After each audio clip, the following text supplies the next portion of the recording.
भगवान शिव का रुद्र अवतार हिंदू धर्म में शिव जी का एक बहुत ही प्रसिद्ध रूप है। उनको अक्सर एक शक्तिशाली तूफान से जोड़ा जाता है। रुद्र का शाब्दिक अर्थ होता है तूफान, और यह शब्द कई लोग शिव जी के एक और नाम के रूप में इस्तेमाल करते हैं। खास तौर पर यह उनका सबसे उग्र और क्रोधित रूप है। ऐसा माना जाता है कि यह 3 दिव्य शक्तियों में से एक हैं, जिन्होंने इस ब्रह्मांड का निर्माण किया। लेकिन शिव जी के 11 अवतार कौन हैं? इन्हें किसने बनाया? कौन सा रहस्य है इन रुद्रा अवतारों का सृष्टि का? नमस्ते, मैं निर्वी स्वागत करती हूँ आप सबका और एक कॉस्मोस में। आइए मेरे साथ शिव जी के रुद्रा अवतारों के जगत में। विष्णु पुराण, मत्स्य पुराण और भगवद गीता जैसे हिंदू धर्म ग्रंथों में रुद्र शब्द का इस्तेमाल एकादश रुद्रों के लिए किया गया है, जिन्हें पृथ्वी और स्वर्ग पर राक्षसों के अत्याचार और क्रूरता को समाप्त करने के लिए बनाया गया था। अलग अलग धर्म ग्रंथों में इन रुद्रों की उत्पत्ति की कहानियां अलग अलग हैं। रुद्र शिवजी के सबसे लोकप्रिय नामों में से एक है, जिसका इस्तेमाल वेदों में उनके लिए बड़े पैमाने पर किया गया है। असल में एक उक्ति में उन्हें रुद्र शिव कहा गया है। रुद्र शब्द का शाब्दिक अर्थ लगता है गरजता तूफान। इस शब्द के दूसरे अर्थ आग और तेज लाल रंग से जुड़े हैं। कई पहलुओं से देखने पर रुद्र शब्द शिवजी के उग्र पहलू यानी विनाश पर केंद्रित प्रतीत होता है। लेकिन सनातन धर्म में रुद्र के ये 11 रूप कैसे पैदा हुए, यह एक रहस्यमय तथ्य है। आइए इस रहस्य को एक साथ मिलकर सुलझाते हैं। उस समय की बात है जब देवता स्वर्ग और धरती पर स्वतंत्र रूप से विचरण करते थे। जब देवता न्याय और प्रकाश के लिए लड़ते थे, इंद्र जो कि बिजली के देवता थे, अमरावतीपुरी नामक नगरी में देवताओं पर राज करते थे। ऐसे ही एक युद्ध में राक्षस इंद्र और उनकी देवताओं की सेना को हराने में कामयाब हो गए और उन्होंने देवताओं को नगरी से भागने पर मजबूर कर दिया। देवता भयभीत और निराश होकर महर्षि कश्यप के आश्रम में चले गए। वह इंद्र के पिता थे। सभा में देवताओं के राजा, जो अब सिंहासन से हटा दिए गए थे, ने अपने पिता को पूरी कहानी सुनाई। कश्यप राक्षसों के कृत्यों पर क्रोधित थे। महर्षि अपने सर्वोच्च ज्ञान और ध्यान करने की क्षमता के लिए जाने जाते थे। इस प्रकार उन्होंने देवता को सांत्वना दी और वादा किया कि वह इस समस्या का हल निकालेंगे। महर्षि ध्यान करने और स्वयं दिव्य शक्ति शिव के दर्शन प्राप्त करने के उद्देश्य से काशीपुरी के लिए रवाना हुए। काशीपुरी पहुंचने के बाद उन्होंने एक शिवलिंग स्थापित किया और उनके नाम का जाप करते हुए उसकी उपस्थिति में ध्यान करना शुरू कर दिया। काफी देर तक ध्यान करने के बाद शिवजी उनके सामने प्रकट हुए। वह कश्यप के ध्यान से प्रभावित हुए और उन्होंने महर्षि से एक इच्छा मांगने को कहा। कश्यप को देवताओं की दयनीय स्थिति याद आ गई। फिर उन्होंने शिवजी को बताया कि राक्षसों ने देवताओं को हरा दिया है और अमरावतीपुरी पर कब्जा कर लिया है। उन्होंने शिवजी से उनके पुत्र के रूप में जन्म लेने, देवताओं को न्याय दिलाने और नगरी में उनके रक्षक के रूप में स्थान ग्रहण करने का अनुरोध किया। शिवजी ने तथास्तु कहकर उनकी मनोकामना पूर्ण की।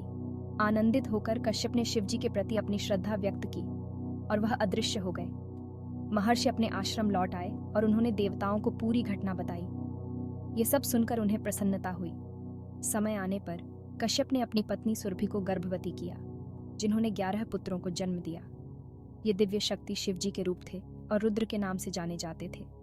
अब चलिए एक एक करके अवतारों के बारे में जानते हैं। पहले नंबर पर है कपाली। कपाली रुद्र के उग्र रूपों में से एक है। कपाली नाम का शाब्दिक अर्थ है खोपड़ी वाला, जो शिवजी के भयानक और विनाशकारी पहलू का प्रतीक है। कपाली को अक्सर हाथ में खोपड़ी लिए हुए दर्शाया जाता है, जो जीवन और मृत्यु के चक्र और बुरी ताकतों का नाश करने में उनकी भूमिका का प्रतीक है। दूसरे नंबर पर है पिंगल। पिंगल रुद्र के सुनहरे रंग वाले पहलू का प्रतिनिधित्व करते हैं, जो सूर्य की चमक और ऊर्जा को दर्शाते हैं। इस रूप की पूजा अक्सर अंधकार और अज्ञान को दूर करने के उद्देश्य से की जाती है, जो बुराई और विनाश पर प्रकाश और ज्ञान की विजय का प्रतीक है। तीसरे नंबर पर है भीम। भीम या भीमा का अर्थ होता है भयानक या दुर्जय। रुद्र का यह रूप शिव जी की अपार शक्ति और पराक्रम का प्रतीक है, जो अक्सर बुराई के नाशक और धर्मात्माओं के रक्षक के रूप में उनकी भूमिका से जुड़ा होता है। भीम को कठिन संघर्ष के समय याद किया जाता है, जहां अत्यधिक शक्ति और दृढ़ संकल्प की आवश्यकता होती है। चौथे नंबर पर हैं विरूपाक्ष। विरूपाक्ष असमान आंखों वाले या बहुनेत्रों वाले रुद्र हैं, जो भगवान शिव की सर्वव्यापी और सर्वज्ञता का प्रतीक है। यह रूप सभी भ्रमों को भेदने और सच्चाई को समझने की क्षमता का प्रतिनिधित्व करता है, जो जीवन की लड़ाइयों के माध्यम से धार्मिक मार्ग का मार्गदर्शन करता है। 5वें नंबर पर हैं विलोहित। लाल आंखों वाले विलोहित अपने रुद्र रूप में शिव जी के क्रोध और रोष का प्रतिनिधित्व करते हैं। इस अवतार को तब याद किया जाता है जब दुष्ट शत्रुओं या ऐसी परिस्थितियों से निपटना होता है जिनमें तीव्र कार्रवाई की आवश्यकता होती है, जो अधर्म का सामना करते समय शिव जी के विनाशकारी पहलू को प्रदर्शित करता है। 6ठे नंबर पर हैं शास्त्र। शास्त्र रुद्र सभी हथियारों और शस्त्रागार के अवतार हैं। यह रूप शिव जी को सभी दिव्य हथियारों के स्वामी के रूप में दर्शाता है, जो एक परम योद्धा के रूप में उनकी भूमिका का प्रतीक है, जो अपने दिव्य शस्त्रागार से बुराई को नष्ट करते हैं। शास्त्र रुद्र अक्सर सुरक्षा और आसुरी ताकतों के विनाश से जुड़े होते हैं। 7वें नंबर पर हैं अजपाद। बिना पैर वाले अजपाद रुद्र के निराकार और सर्वव्यापी स्वभाव का प्रतीक हैं। यह रूप शिव जी के आध्यात्मिक पहलू का प्रतिनिधित्व करता है, जो भौतिक से परे है। भौतिक दुनिया की चुनौतियों पर काबू पाने में भक्ति और ध्यान के महत्व पर जोर देता है। 8वें नंबर पर हैं अहिर्बुद्धन्य। अहिर्बुद्धन्य वह रुद्र हैं जो गहराई में निवास करते हैं, जिन्हें अक्सर सर्प से जोड़ा जाता है। यह रूप रीढ़ की हड्डी के आधार पर निष्क्रिय पड़ी कुंडलिनी ऊर्जा का प्रतीक है, जो आध्यात्मिक शक्ति का प्रतिनिधित्व करता है, जिसे अज्ञान और बुराई को नष्ट करने के लिए ध्यान और भक्ति के माध्यम से जागृत किया जा सकता है। 9वें नंबर पर हैं शंभु, जिसका अर्थ है हितकारी।